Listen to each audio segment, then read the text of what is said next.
What's up, I'm a Power Asker. Today's video is not a Jeep.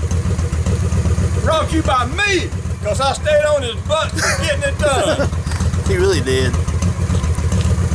Every so often, Chuck, have you fixed your bike yet? No. Then when I ordered the fuel pump for it, finally, I thought he was gonna throw a party or something. So that's what we're doing today. Fuel pump. See, it really kind of threw me because all the motorcycles I've dealt with in the past, being a carbureted motorcycle, did not run fuel pumps. So, you know, this is the first time I've run into a motorcycle needing a fuel pump. When I first checked on them, when it first acted up, again, I haven't ridden this thing in 3 years. When I first started checking on them, they were $300 for a pump, and that's the cheapest one I could find. So I was looking, me being the tightwad that I am, I didn't want to pay that much money. So I kept looking around and finding different options. And there's some people on the Shadow forum. This is 2003 Honda Shadow Spirit 750DC. They were saying you didn't need a fuel pump, so I researched that. But anyway, long story short, I ran across a new fuel pump. Well, this is the old one. That for $35-40, and I'll drop a link down below so you guys pick one up. When I seen I found one that cheap, I did it. So, like I said, he was so thrilled. Because that's his Road King right there. And now that I got this thing running, I'm gonna put my saddlebags and stuff back on, or maybe not tonight, but take off. We're gonna do some riding tonight. So, hey, well, if you want to check out this video on how to install a fuel pump on a 2003 Honda Shadow Spirit 750DC, let's roll. So I've already got the side covers and all that stuff pulled off because, well, I forgot to turn the camera on. So when we go put the side covers on, you'll see how that all works. Right now, we're just pulling off the fuel lines here, and the fuel pump is tucked way up inside there. You get the camera off here, take you guys a little look. See the fuel pump right there, and above it, it's got like a rubber mount band or whatever around it. You'll see once I get it out, it hooks up inside there, so you got to get hold of it, slide it out, but you can only go so far because your wiring harness is back in behind. So I'll get that thing unmounted, so to speak, because it's just a little rubber band. After that, I'll show you the wiring harness. So make life a little bit easier to get to the fuel pump, we're going to take out the toolbox and stuff. First thing you need to do, you take the seat off, and where the seat screws into, where the heck is it? Right here. I lost the screw hole. Oh, there they are. Right there, the screws come in from here, so they come in from the side on that, which I'll reassemble it. I'll show you where those go. Again, I got froggy, didn't grab the camera because I want to go ride. But once you get that off, you're going to snap this right here loose, which is right there, move that out of the way. This wiring harness tucks underneath this right here, pull that back, tuck that out of the way. You got one Phillips head screw right there, you take that out. And this comes up here.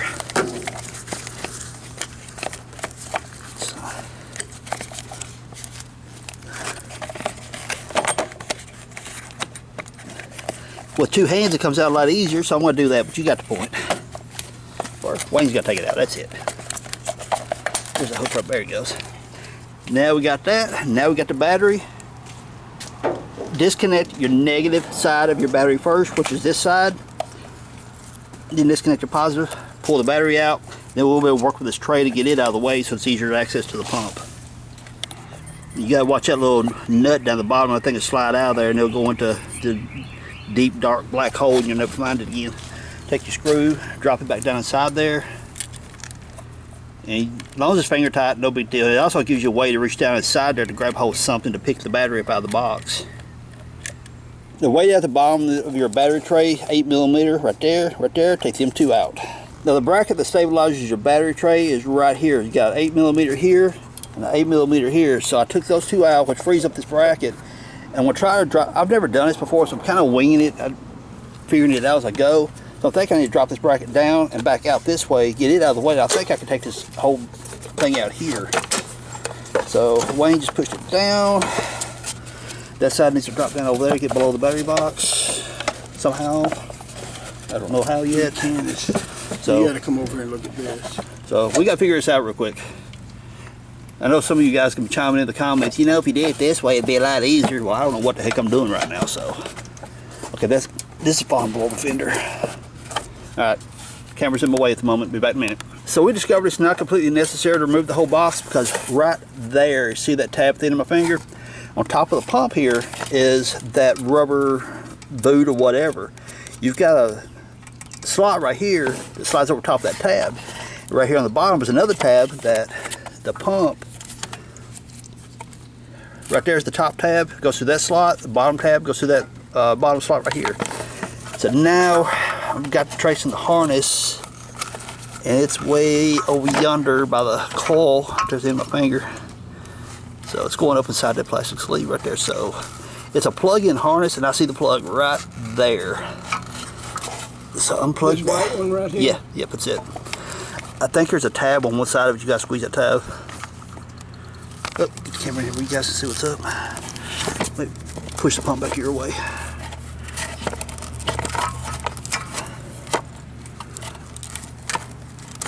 Okay, all right.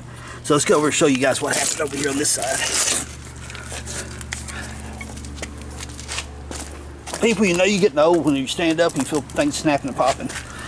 Right there. So this harness right here is actually tucked up inside this protective area. So when we're actually able to move the pump and pull it down, Wayne was able to grab it from over here and unplugged it. Right here, you've got this little hook. You got to push a little hook down, which will unhook it from here and allow the harness to come out. So at this point, I should go over and pull the pump right on out. So now at this point, what should happen is get the pump and ta-da! Now we get the new pump, transfer this over to it, and yada yada yada. So, okay, let's get the new pump set up. So now we got to look at our two pumps. Here's the new one. Here's obviously the old one. Position on this right here is your vent tube. Position where they're both pointing downward, because the critical, as far as fitment goes, this goes inside the frame back up inside there. You'll see that when you pull it out. Your harness, actually the harness for the new pump is quite a bit longer, which gives you an advantage as far as working on it. Your boot here, we're going to bring the boot off the front of the pump this way, slide back on this one. Obviously, no big deal. Alright, so this pump here is marked in, obviously even this one has been out. In is coming from your tank. So your fuel filter is going to be connected from this end. Now, take note whenever you pull your old pump out, pay attention to which one comes from where. Because when it's set in position like this particular hose here was going to the fuel filter. So if you need to mark it with a permanent marker or something like that, so you know which one's in, which one's out, go for it. This pump is kind of on the dirty side, so I'm not seeing markings on it yet until I pull these hoses off to know if it's marked in or out. So your out, being the longer hose of the two, is the one that's going to be going up to your carburetors. So in comes from your tank, out goes to your carburetors. So I'm going to switch all this stuff over real quick, and I'll be back with you in a moment. So we got that transferred over to the rubber band or rubber boot, whatever you want to call it. Remember the positioning here. Drain tube comes out the bottom, so that's going to hang out like that. See how this boot is? You got that hole here, and this one right here has definitely seen better days. So I'm hoping I don't tear it when I put it back on. But that's going to slide in that top tab, that slides in the bottom tab. Hoses are positioned correctly because this is going to be the one going to your filter. It says in because it comes from the tank through the filter into the hose, through the pump, boom, bring it back out to the carburetor. So put your clamps back in place, and looks like I am about ready to put the pump back on in. So what we did here was, okay, I've got the hoses put back on as I mentioned a moment ago.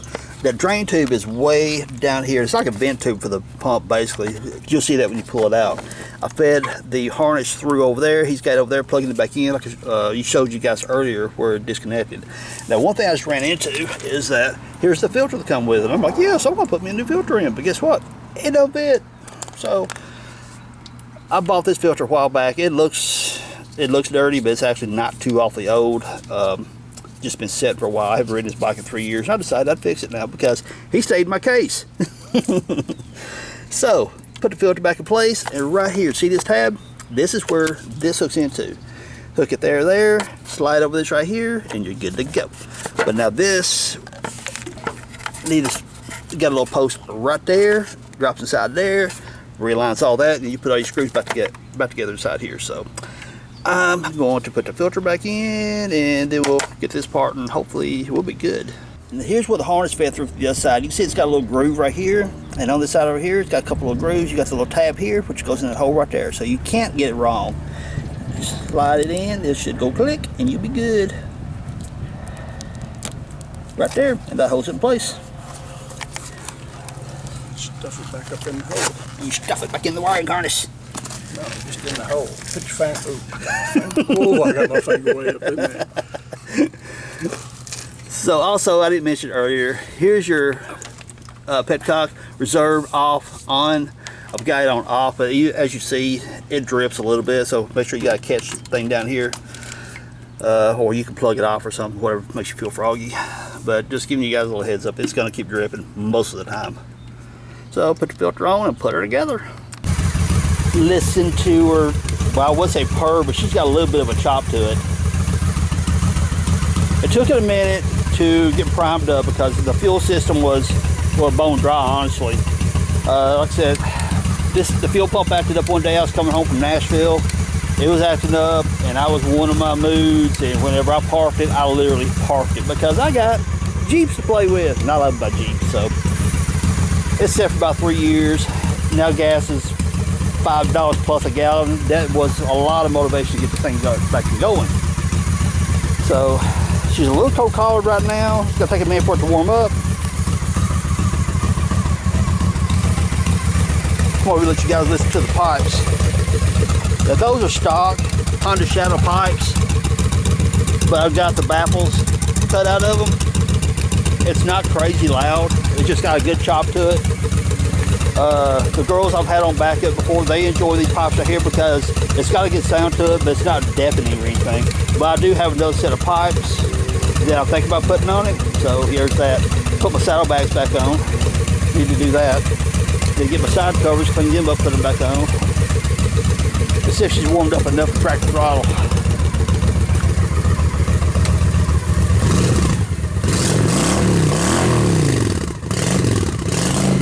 Woo, my baby's alive.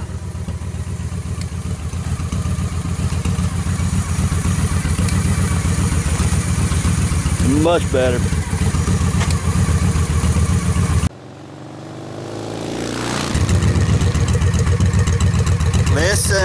Listen, yeah, she's a chopping.